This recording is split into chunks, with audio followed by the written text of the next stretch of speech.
Al-Quran semua bisa menghatamkan menjadi hafidhul Quran 30 juz. Allahumma amin. Yang kedua, anak-anakku memang harus dibarengi selain niat adalah semangat terus-menerus yang menyala, semangat yang membara.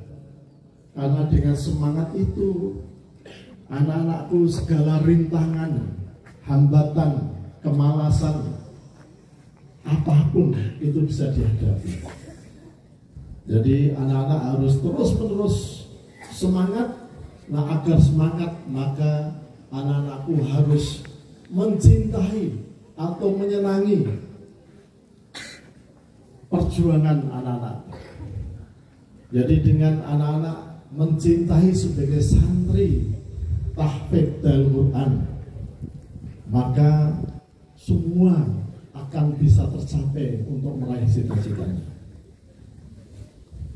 Pada saat yang baik ini, kami atas nama Yayasan Darul Quran Surakarta juga mengaturkan beribu terima kasih atas support dukungannya yang luar biasa dari pemerintah Kabupaten Karanganyar, lalu juga dari Kementerian Agama Karanganyar, lalu juga dari Basnas Karanganyar yang di dalam ini hadir, dan alhamdulillah pada hari ini Basnas Karanganyar juga memberikan support dukungan, yaitu beasiswa bagi santri-santri Darul Quran yang akan menghafal Al-Quran di ITS.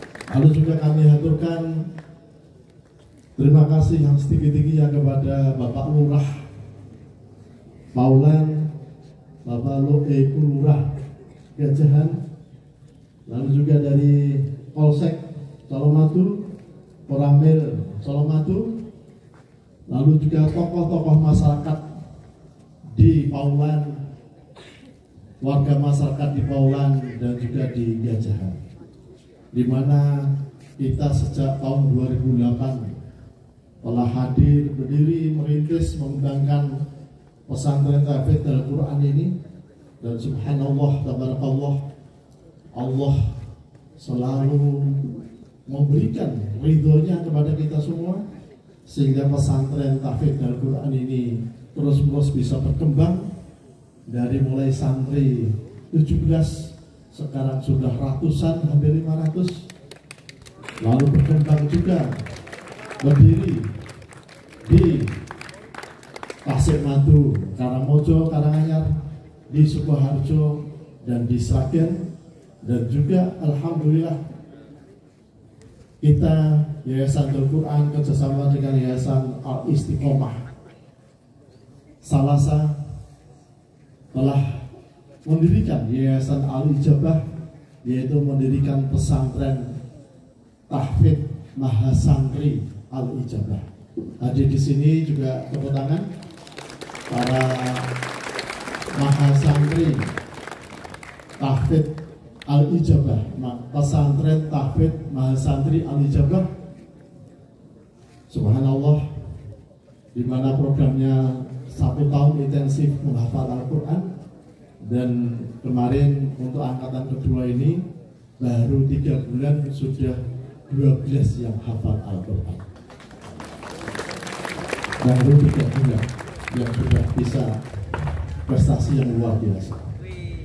Dan alhamdulillah kampus 1 penuh, dan subhanallah, tabarakallah, bersama dengan keluarga Bapak Haji Isnanto mengembangkan kampus kedua di Pahlur, Ringo, Karanganyar.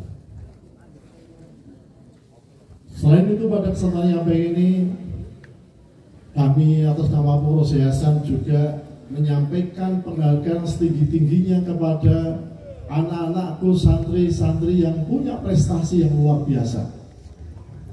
Tepuk tangan. Ada yang prestasinya sudah sampai tingkat nasional. Jadi anak-anak harus kalau ingin jadi orang yang sukses, memang berjuang untuk meraih prestasi apapun prestasinya. Prestasi di bidang akademik, prestasi di bidang seni dan olahraga, maupun keahlian-keahlian lainnya. Jadi saya bangga sekali.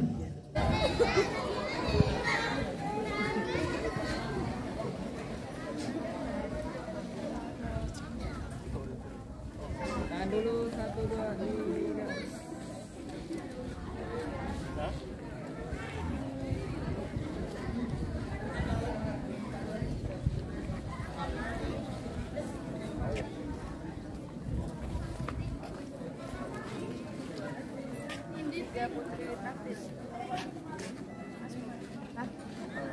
Hadap kamera, 1, 2, 3.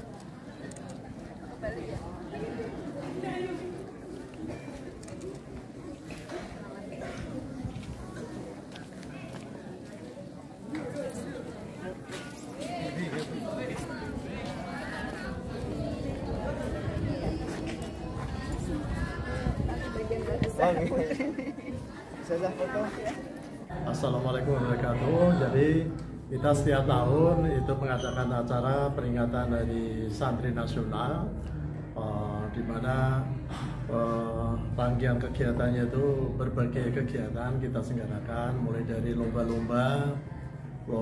menghafal Al-Quran, lomba MTQ, lomba cerdas seman, dan juga lomba muhadharah atau pidato. Kemarin sudah terselenggara, lalu juga mengadakan pengajian akbar. Selain itu juga pemilihan santri-santri yang terbaik, yang punya prestasi, itu kita berikan penghargaan. Nah, puncaknya hari ini kita mengadakan upacara Hari Santri Nasional. Alhamdulillah, 2 tahun yang lalu kita menjadi tempat peringatan Hari Santri Nasional untuk tingkat kabupaten, dipusatkan di sini. Itu pas waktu ada Pak Yulian Mono masih menjadi bupati, itu dipusatkan di Darul Quran Colomadu. Dan ini juga dalam rangka untuk memberikan hikmah dan juga motivasi kepada santri-santri kita untuk bisa terus-menerus berjuang untuk meraih prestasi. Tadi disebutkan juga hari adik-adik santri maupun santriwati yang berprestasi, itu berarti menandai ini belajar mengajar di pondok pesantren Darul Quran itu tidak hanya masalah agama, juga hal ilmu pengetahuan. Itu bagaimana? Jadi kita memang yang pertama, memang tujuan santri di pondok di sini adalah untuk mengaji, menghafal Al-Quran, untuk menjadi anak-anak yang ahlul Quran. Selain itu mereka juga sekolah untuk tingkat SMP dan SMA. Alhamdulillah untuk SMP-nya juga menjadi SMP dengan akreditasi A, lalu SMP sebagai penggerak, lalu menerapkan kurikulum Merdeka Belajar. Jadi ini menjadi model di Karanganyar. Selain itu SMA-nya adalah SMA yang melibatkan di bidang sains, makanya kita namakan SMA Sains Darul Quran. Jadi anak-anak kita ke depan itu bisa menjadi calon-calon pemimpin masa depan yang menguasai di bidang ilmu sains dan teknologi, tetapi mereka juga berakhlakul karimah, menjadi orang-orang yang ahli Quran, soleh, solehah semua. Tadi disebutkan dalam pidato bahwa para santri agar menjadi semacam, dulu panjenengan kan mengawali menjadi pemuda pelopor. Nah, ini sebagai semacam role model itu, santri ini nantinya akan dibekali apakah juga akhlakul karimah, juga ilmu pengetahuan, atau bagaimana? Ya, jadi selain di bidang pendidikan agama, Al-Quran, akhlakul karimah, diniyah, kita juga membekali di bidang penguasaan, keahlian dan keterampilan. Makanya kegiatan-kegiatan ekstrakurikuler kita cukup banyak untuk menyalurkan minat dan bakat, sehingga mereka punya keahlian soft skill yang bisa menjadi bekal mereka nanti untuk menjadi orang-orang yang hebat, yang punya keahlian yang tidak dimiliki oleh orang lain, Dan subhanallah, alhamdulillah juga anak-anak ini punya prestasi tidak hanya di level kabupaten tapi sudah ada yang tingkat nasional. Itu ada yang juara kemarin ikut lomba pencak silat, itu juara nasional. Lalu juara pidato, juara nasional. Jadi ini anak-anak yang luar biasa semua. Maka ini kita terus-menerus kita motivasi yang menjadi anak yang punya prestasi. Mungkin dari ada dulu. Ini hampir 500 santri. Kebetulan kalau total kita kan punya cabang di Tasikmalaya, Karangmojo.